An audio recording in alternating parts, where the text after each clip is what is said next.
عليكم ازيكم. النهارده هنكلمكم على مباريات النهارده المرتقبة.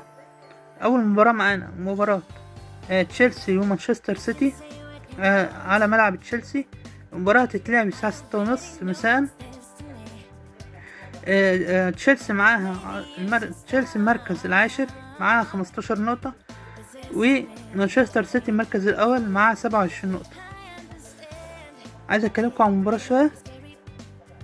المباراة تبقى صعبة بين الفرقتين، وخصوصا على فريق نادي تشيلسي. بس في هنا ميزة عند تشيلسي انها بتلعب على ارضها قصاد جمهورها، فدي هتبقى بالنسبة لها عامل مساعدة طوال احداث المباراة. نادي مانشستر سيتي المركز الاول عايز يكسب عشان يحافظ على المركز بتاعه ويزود النقاط بتاعته.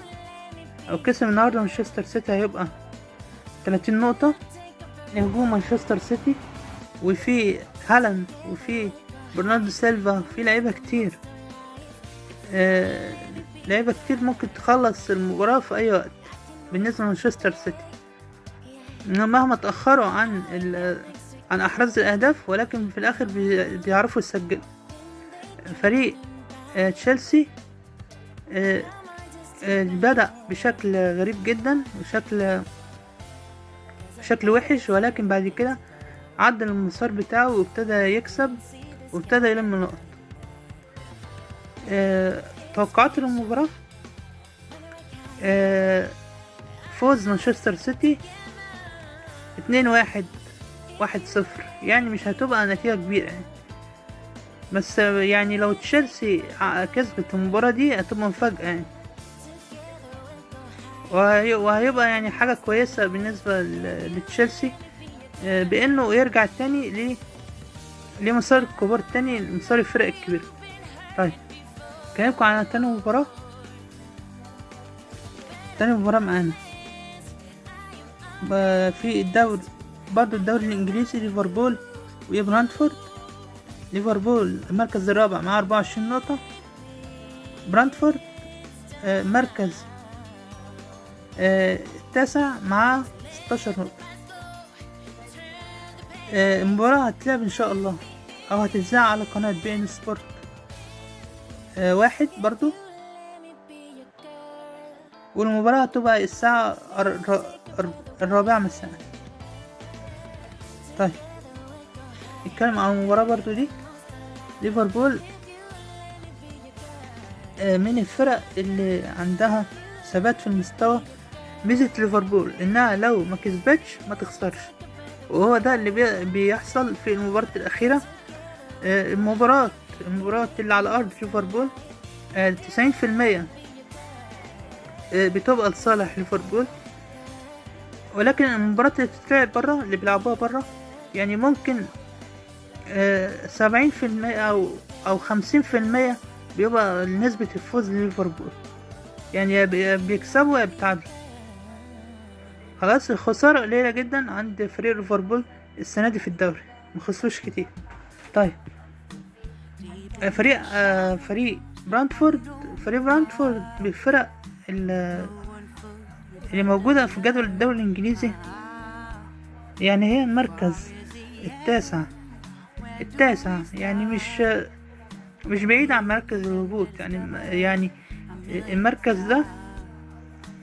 يعني المباراة دي هيلعبوا هو مباراة أرضهم بس متهيألي هيلعبوا بشكل دفاعي مع هجمات مرتدة على مرمى ليفربول، لأنهم مش هيغامروا في حتة الهجوم في هذه المباراة، لأنها مباراة صعبة. خلاص يعني المباراة أنا توقع للمباراة بفوز ليفربول 1-0 أو 2-1. تمام، يعني تبقى النتيجة فرق جون. خلاص. طيب المباراة الثالثة معانا برشلونة وألفيس. المباراة هتبقى الساعة 5:15 على قناة بي ان سبورت 3.